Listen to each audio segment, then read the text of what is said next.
An icon in the acting industry, Dustin Hoffman has mesmerized audiences with his extraordinary versatility and complexity in roles for decades. Originating from a modest socioeconomic background, Hoffman's ascent to fame was fraught with obstacles and unyielding resolve. From his early days of struggle in the New York theater scene to his breakthrough in the film industry, Hoffman has left an indelible impression on Hollywood with a series of critically acclaimed performances.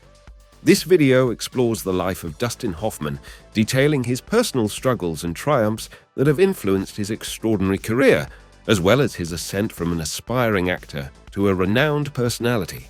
The birth date of Dustin Hoffman is August 8, 1937. His trajectory within the film industry has been remarkable, solidifying his status as an undisputed Hollywood legend. Early on, Hoffman's existence did not indicate a potential for a career in acting. Hoffman, who was born in Los Angeles, California, to a set decorator and a jazz pianist as parents, initially had aspirations unrelated to the film industry. Nevertheless, fate had other intentions. Acting became his passion during his time at Santa Monica College. This realization propelled him down a trajectory that would fundamentally alter his existence and the landscape of the film industry. Hoffman arrived in New York City during the 1960s. It would later serve as the catalyst for his acting career. As a struggling actor in a metropolis teeming with talent, he encountered numerous setbacks and rejections. However, it was these initial obstacles that strengthened his determination and refined his abilities. His landmark performance was as the iconic Benjamin Braddock in The Graduate, 1967, which propelled him to prominence and earned him an Academy Award nomination. Each of Hoffman's varied roles throughout his career demonstrates his capacity to become completely engrossed in his characters. Having portrayed a destitute father in Kramer vs. Kramer and an indelible autistic savant in Rain Man, Hoffman possesses an unprecedented range as an actor. His ability to imbue his roles with authenticity, substance, and nuance is unparalleled, regardless of whether the setting is a comedy, drama, or something else entirely. Notwithstanding his ascent to fame's pinnacle, Hoffman's personal life has also garnered considerable attention. Although less documented and of shorter duration than the actor's other relationships, Beverly Johnson and Dustin Hoffman's relationship provides an intriguing chapter in his personal life. Beverly Johnson, an individual of significant influence, attained notoriety for being the initial African-American model to grace the cover of Vogue. Her accomplishments as a model shattered conventions and established novel benchmarks within the realm of fashion. In the interim, Dustin Hoffman had solidified his reputation as a multifaceted and gifted actor, renowned for his enthralling performances and pivotal roles within the Hollywood film industry. They came into contact during the latter part of the 1970s, when they were both established authorities in their respective domains. Hoffman entered this phase of his life marked by transformation and investigation, which transpired subsequent to the dissolution of his first marriage and prior to forging an enduring bond with his second spouse. A combination of glitz and ardor, Beverly and Dustin's relationship was characterized by the exhilaration that is customary in high-profile partnerships. They were frequently spotted at events and gatherings together, which sparked media speculation and interest. Notwithstanding the potential inherent in their bond, the relationship between Dustin and Beverly was doomed to be short-lived. Their eventual separation resulted from the demands of their prominent professions and the difficulties inherent in maintaining a relationship in the public eye. The relationship between Dustin Hoffman and Veruschka von Lehndorff is a compelling yet lesser-known facet of Hoffman's life that provides insight into his interactions with a fashion industry icon. In the 1960s, German model and actress Veruschka ascended to prominence. With a towering stature of 6 feet 3 inches, she garnered significant acclaim within the fashion industry due to her unique aesthetics and progressive design philosophy. Both individuals crossed paths at a time when their respective professions were at their pinnacle. Veruschka, a revered figure among photographers and designers, and Hoffman, an emerging celebrity subsequent to his sensational performance in The Graduate, discovered a mutual comprehension of the challenges and exhilaration associated with notoriety. However, similar to numerous relationships that occur in the rapidly evolving realm of celebrity, their bond was fleeting. Although lacking sustainability, their romantic involvement constituted a momentous juncture in the lives of both individuals. The dynamic between Anne Byrne and Dustin Hoffman encompasses sentiments of youthful affection, mutual artistic ardors, and the intricacies of existence in the limelight of Hollywood. Although brief in duration, their voyage together had a profound impact on the formative years of Dustin's illustrious career and his trajectory as a family man. Anne Byrne, an artistically inclined ballet dancer, characterized by sophistication and ingenuity, encountered Dustin at a time when he was approaching a turning point in his film career. Their fortuitous encounter marked the merging of two realms of artistic expression. Dustin, characterized by his unwavering commitment to the craft of acting, and Anne, renowned for her elegance and composure as a dancer, developed a reciprocal comprehension of the challenges and pleasures inherent in an artistic lifestyle. Their romantic relationship flourished against the backdrop of the cultural and artistic transformations of the 1960s. Dustin benefited immensely from Anne's empathy and assistance during the arduous initial stages of his acting career. She accompanied him on his meteoric rise to prominence in Hollywood, a process exemplified by his seminal performance in The Graduate. In 1969, at a time when Dustin's professional trajectory was peaked, the couple entered into matrimony. As they joined forces, they greeted their daughter Jenna, which brought delight to Dustin's life. Concurrently, he assumed the responsibility of a stepfather to Karina, which was Anne's daughter from a previous relationship. Due to Dustin's rising fame, their family life was a mixture of commonplace moments and extraordinary obligations. Unbeknownst to the international community, the actor's personal wedlock with Anne Byrne was deteriorating at the same time that his Oscar-winning performance in Kramer vs. Kramer was being praised. Hoffman acknowledged that a significant portion of his character was derived from the anguish and unrest he was undergoing at home. In doing so, he muddled the line between fiction and reality by imbuing his characters with genuineness through his personal experiences. Hoffman's participation in the film extended beyond acting. He also contributed to the rewriting of the script, molding it to mirror the turmoil he experienced in his personal life. The film served as a cathartic outlet for his emotions, mirroring the fractures in his marriage. In an interview with GQ, he reflected on this time, stating that he had anticipated the filming process to be arduous, but it was in fact that it was emancipatory, as if he had written his own narrative. However, the unrest did not conclude with Kramer vs. Kramer. As Hoffman's professional trajectory advanced, so did the intricacies in his personal life. He was on the verge of losing a pivotal role in Rain Man, which would have earned him his second Best Actor Oscar.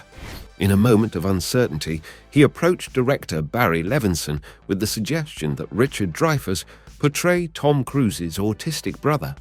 Levinson, a renowned filmmaker who had previously overseen projects such as Good Morning Vietnam and Bugsy, was left to ponder whether Hoffman would have accepted the role had he been presented with it prior to production. This renewed scrutiny shed light on the actor's inner conflicts and uncertainties. Despite the affection and recollections shared, Anne Byrne and Hoffman's matrimonial union encountered a juncture, culminating in their mutual choice to divorce in 1980. The 40-plus year duration of Lisa Gottsigan and Dustin Hoffman's romantic partnership exemplifies a narrative of enduring companionship. Hoffman already had a prominent career as an actor at the time of their 1980 encounter. Lisa Gottsigan, an astute and refined businesswoman, introduced a renewed equilibrium and stability into Hoffman's existence through her resolute demeanor and grounded presence.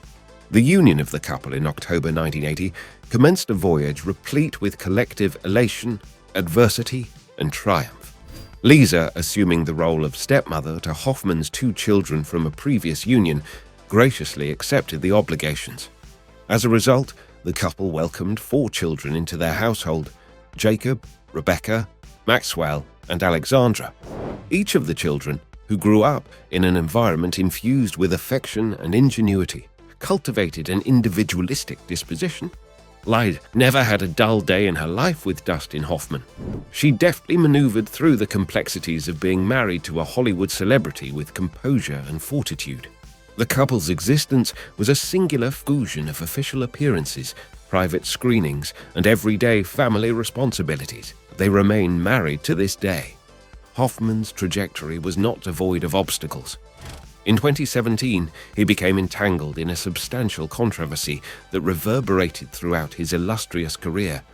This period coincided with the #MeToo movement's ascent, which exposed allegations of sexual misconduct against influential figures across diverse sectors, of which Hoffman was among them.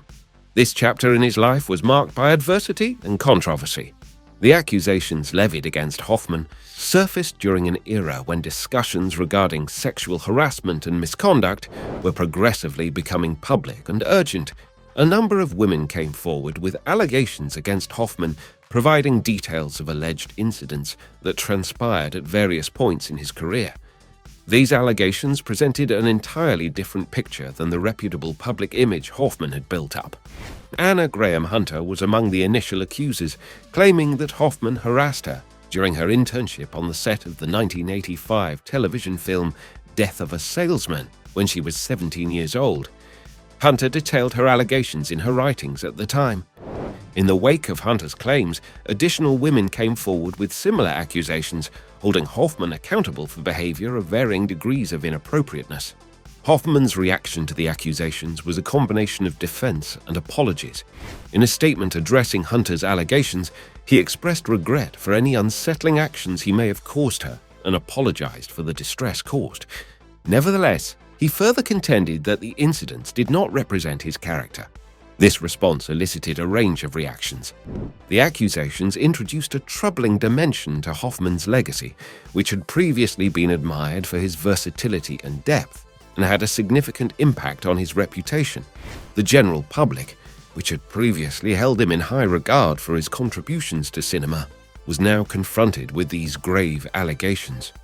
This sparked a more extensive discourse regarding the accountability of public figures and the significance of establishing secure and respectful work environments across all organizations.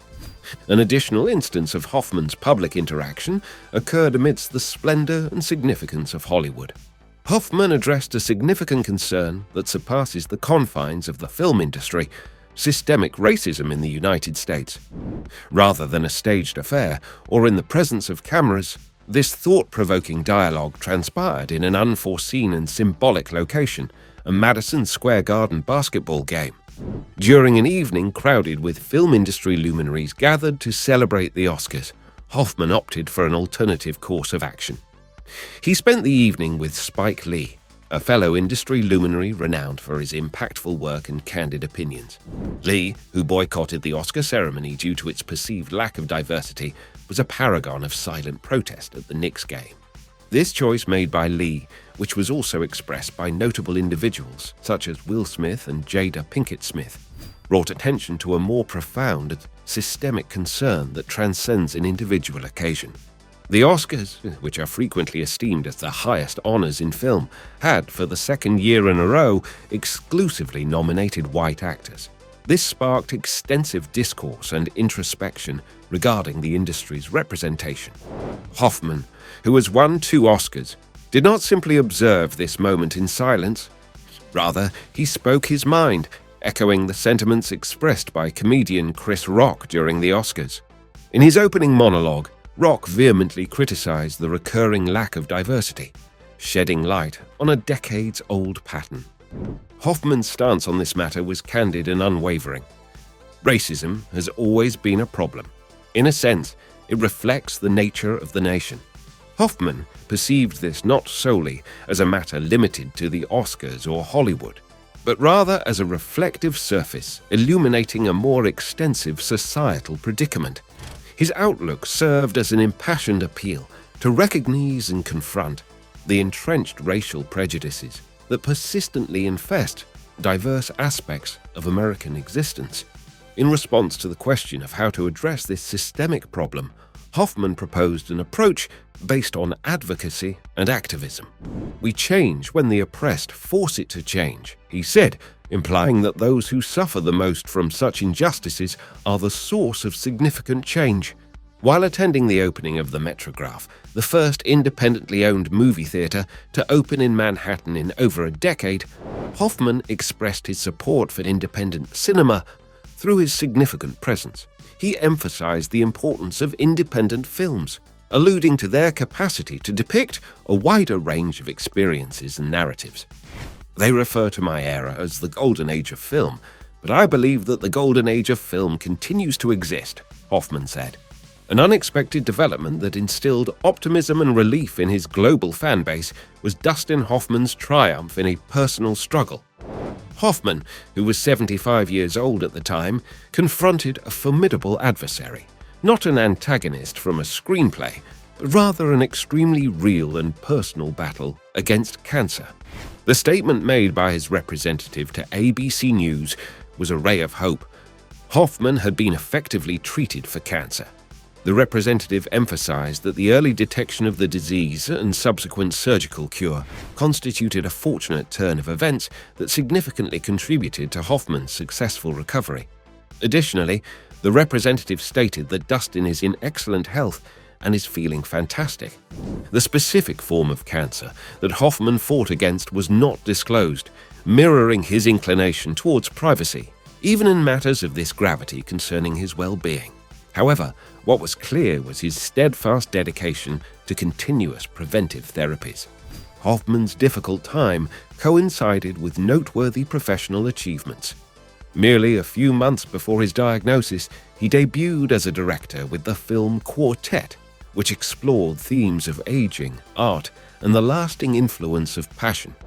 This undertaking occupied a unique and sentimental position in Hoffman's heart, as it mirroring his personal odyssey and the epiphany regarding the limited duration of time.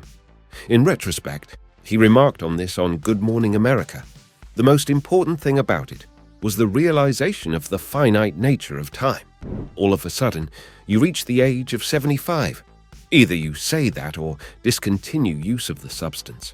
Despite facing health challenges, Hoffman maintained a robust creative output. He had successfully concluded production on the film Chef, which featured Scarlett Johansson and Robert Downey Jr., and was slated to commence work on the film Boys Choir. Amidst his recent personal health crisis, Hoffman also engaged in introspection regarding the importance of one of his most renowned performances, Tootsie. This cinematic work, which examined profound concepts such as empathy, identity, and the human condition, acquired an additional stratum of significance in light of his recent tribulations. Dustin Hoffman's personal experience with religion and spirituality is a narrative of exploration, introspection, and self-identity. Born into an Ashkenazi Jewish family with Ukrainian and Romanian ancestry, Hoffman himself had a non-religious upbringing. This particular facet of his life provides a thought-provoking perspective on the challenges faced by numerous individuals who contend with the intricacies of personal convictions and cultural heritage. During his youth, Hoffman was not privy to the customary Jewish festivities that commemorate the beginnings of many individuals who share his ancestry. He once stated, "I have no recollection of celebrating any Jewish holidays as a child," signifying a disconnection from the religious observances of Judaism. As a consequence, Hoffman's affiliation with his Jewish identity during his formative years was primarily cultural and ancestral in nature, rather than spiritual or religious. Hoffman did not become cognizant of his Jewish heritage until approximately 10 years of age. This epiphany presumably prompted a series of inquiries and intrigues regarding the personal and communal implications of this development. His trajectory from this juncture of epiphany exemplifies a prevalent account among individuals who navigate their formative years amidst a sense of religious or cultural atonement. As Hoffman revealed in the PBS series Finding Your Roots, his parents endeavored to distance themselves from their Jewish heritage. This was a common practice among Jewish families, particularly those whose histories were entangled with regions afflicted by persecution and unrest. The rationales for such decisions are frequently multifaceted, encompassing a combination of personal, social, and historical elements.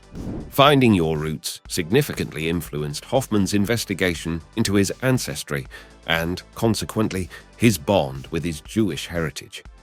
The program revealed a poignant chapter in his family's history, his great-grandmother's previously unknown fate.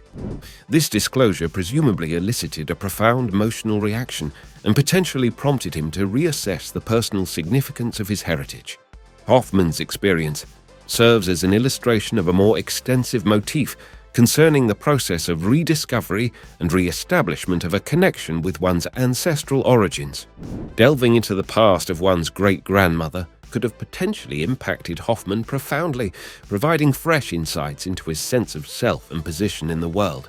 In the case of Hoffman, discovering the fate of his great-grandmother may have fostered a sense of ancestral connection and enhanced his comprehension of his Jewish heritage. Notwithstanding his agnostic upbringing, Hoffman maintains a strong Jewish identity that is intrinsic to his being. In the following section, we shall delve into Dustin Hoffman's Hollywood career. The 1970s marked a turning point in his career as he not only solidified his position as a Hollywood superstar, but also demonstrated his extraordinary versatility as an actor. Following his breakthrough performance in The Graduate, Hoffman entered the decade determined to prove he was not a one-hit wonder. In pursuit of roles that presented challenges and defied typecasting, he was eager to exhibit his range and depth as an actor. Midnight Cowboy, 1969, which entered the public consciousness in the early 1970s, featured Hoffman in the role of Ratso Rizzo, a low-key con artist operating in New York City. Ratso's limp, cough, and rough-edged demeanor were all skillfully incorporated into his performance. Midnight Cowboy was the inaugural X-rated film to secure the Oscar for Best Picture, and Hoffman's performance earned him the accolades it earned. Hoffman continued to undertake a diverse range of demanding roles throughout the 1970s. In Little Big Man, 1970, he portrayed Jack Crabb, a 121-year-old man narrating his life story. This role necessitated Hoffman to assume the persona of a character who progressed from youth to centenarian.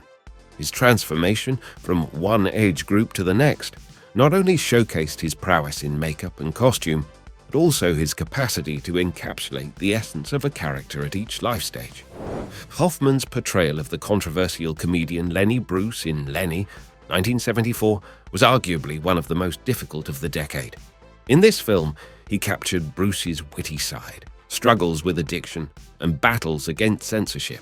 His unfiltered and adamant performance earned him critical acclaim and an additional Academy Award nomination.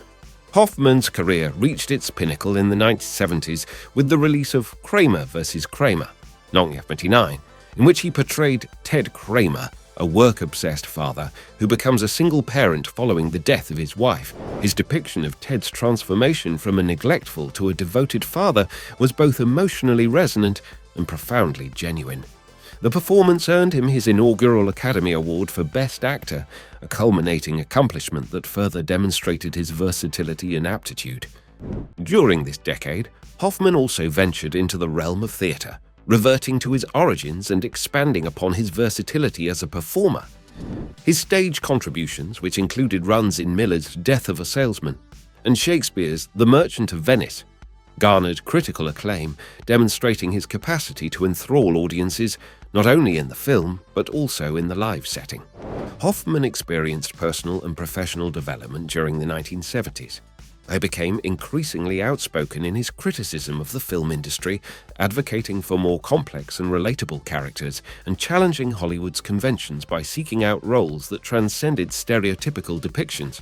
During the 1980s, Dustin Hoffman engaged in a period of experimentation and endeavor, during which he not only solidified his reputation as a versatile actor, but also expanded the limits of his profession. Following a prosperous 1970s, Hoffman entered the decade in fine form, brimming with the assurance and drive to undertake an assortment of roles, each of which presented an entirely new set of obstacles. Hoffman's 1980s career commenced with a performance that would go on to become one of his most renowned, Michael Dorsey, Dorothy Michaels in Tootsie, 1982. In this comedy drama, he portrayed a struggling actor who, desperate for work, disguised himself as a woman in order to land a role in a soap opera.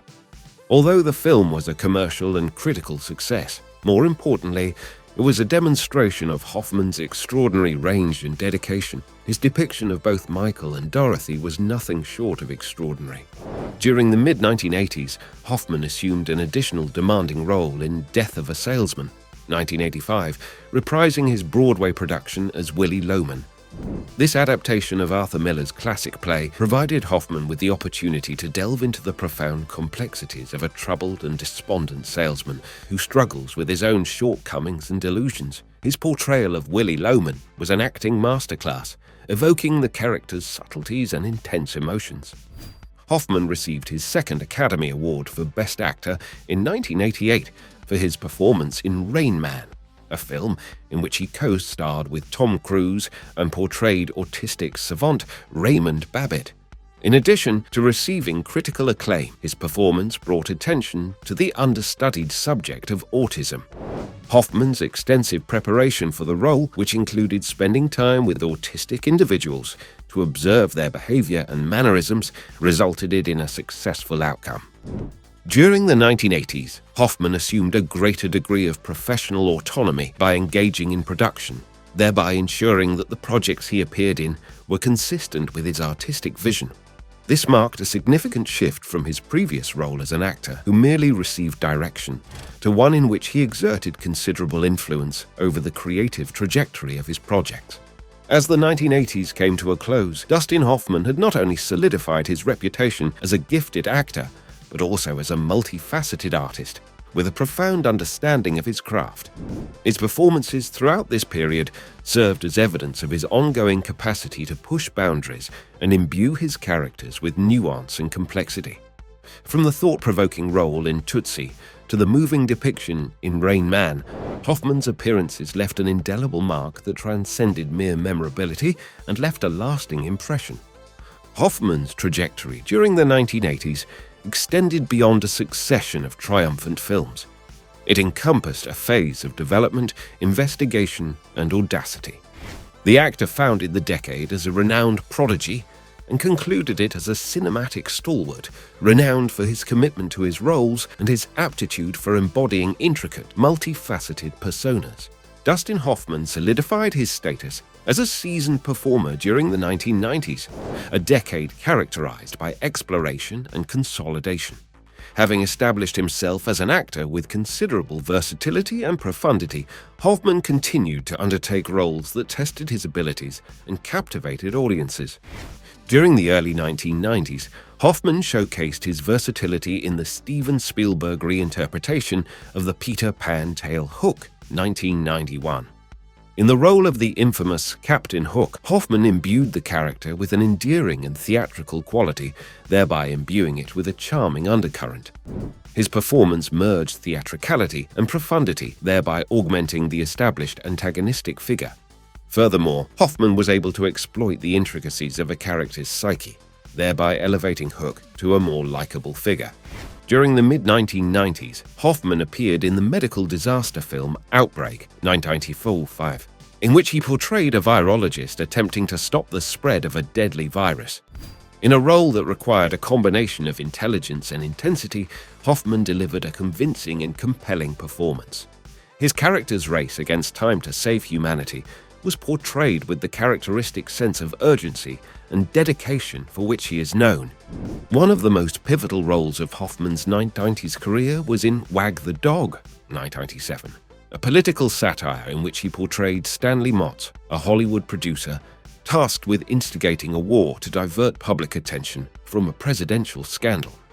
Hoffman's portrayal of Mott was an Oscar nomination and critical acclaim.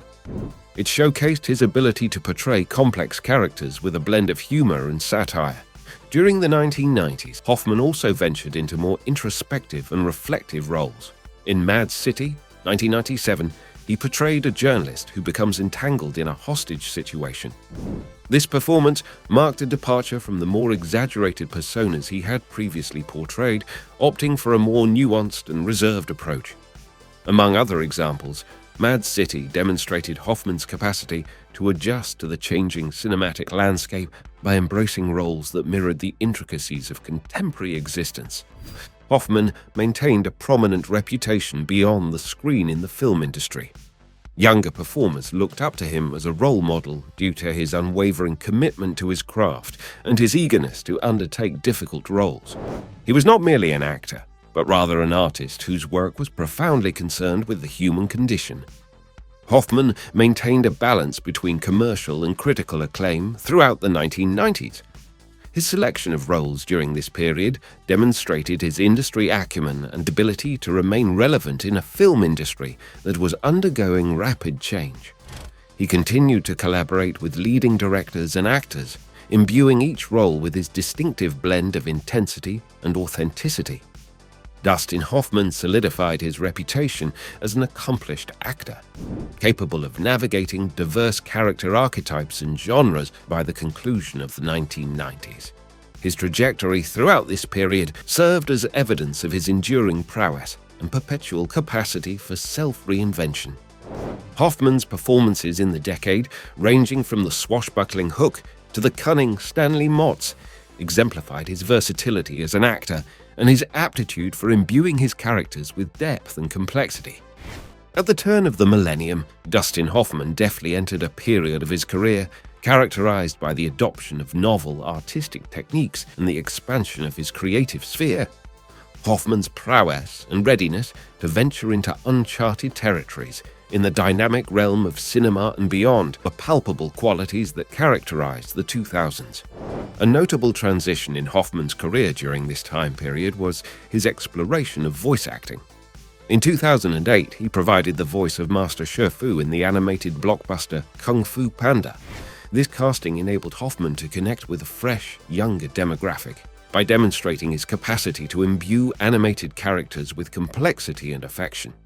His comical and empathetic depiction of the stern yet compassionate Kung Fu master added an element of sagacity and guidance to the film's narrative.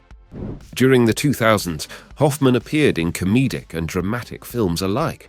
He portrayed the lovable and eccentric Bernie Fokker in Meet the Fockers, 2004, and its sequel, Little Fockers, 2010.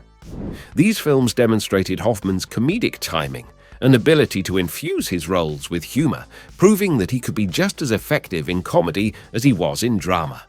An additional noteworthy film from this era was The Meyerowitz Stories, 2017, in which Hoffman portrayed the patriarch of an estranged family, Harold Meyerowitz. His performance exemplified his ability to depict multifaceted characters with a blend of narcissism, fragility, and humor. This role served as a testament to Hoffman's prowess in delving deeply into the human psyche and bringing to life flawed yet relatable characters. Hoffman's output during the 2000s expanded beyond the realm of film to encompass television as well, mirroring the industry's evolving inclination towards producing high-quality television content. His appearance as Chester Ace Bernstein on the legal drama series Luck, 2011-2012, marked a notable deviation from his previous film roles. In this capacity, Hoffman demonstrated that his talent could transcend mediums by imbuing the small screen with gravitas and complexity. During the 2000s, Hoffman underwent a process of introspection and development. After amassing an extensive career of 40 years, he was a renowned figure in Hollywood, esteemed not only for his creative output, but also for his unwavering commitment to the craft of acting. In pursuit of new challenges, he accepted roles that forced him to venture beyond his comfort zone and provided opportunities to delve into various aspects of his profession. By the conclusion of the 2000s, Dustin Hoffman had solidified his reputation as an actor capable of seamlessly transitioning across various mediums and genres. His ventures into animation, sustained success in the film industry, and television served as evidence of his adaptability and unwavering drive for fresh challenges. His performances throughout this period stood as a testament to his enduring prowess and his capacity to maintain relevance and influence in a competitive industry. Throughout the 2000s, Dustin Hoffman maintained his position as an industry titan by embracing new opportunities, delivering consistently compelling performances, and reaffirming his status as one of the industry's greatest actors. His legacy as a versatile, dynamic, and deeply committed artist continued to captivate audiences with his laborious performances and unwavering commitment to his craft. Hoffman made a notable transition in his professional trajectory during the early 2010s. On December 2012, he debuted as a director with Quartet, a film centered around retired musicians and singers residing in a retirement home for musicians. This undertaking held great personal significance for Hoffman, as it exemplified his profound affection for music and his comprehension of the subtleties and elegance of the aging process. Quartet served as a commemoration of the tenacity, wit, and enduring talent of retired musicians. Hoffman consistently delivered nuanced and complex on-screen performances. In the Meyerowitz Stories, 2017, he portrayed the patriarch of a dysfunctional family, a role that exemplified his ability to authentically and empathetically depict complex characters. His performance was an acting masterclass, combining a sardonic wit with a poignant vulnerability. Hoffman's performances throughout this decade exhibited a readiness to confront present-day themes and narratives. He assumed roles that resonated with the experiences of elderly characters, imbuing his portrayals with genuineness and relatability. Beyond his screen persona, Hoffman maintained a substantial impact on the industry. He persisted in serving as a mentor to up-and-coming actors, imparting his extensive knowledge and understanding of the craft of acting. His industry presence embodied that of an authority figure, having witnessed the progressive development of film throughout the years and having made substantial contributions to its expansion. His expertise in acting has been widely acclaimed and bestowed with numerous Academy Awards, BAFTAs, Golden Globes, and other prestigious distinctions. Nevertheless, his profound influence on audiences and the film industry remains his true legacy. Dustin Hoffman has demonstrated that an actor can not only achieve success, but also become a paradigm-shifting figure in the film industry by virtue of his talent, perseverance, and dedication to authenticity. Those who are willing to challenge established norms and pursue their passions with honesty should look up to him. Please share your thoughts on Hoffman's life and career in the comments section that follows.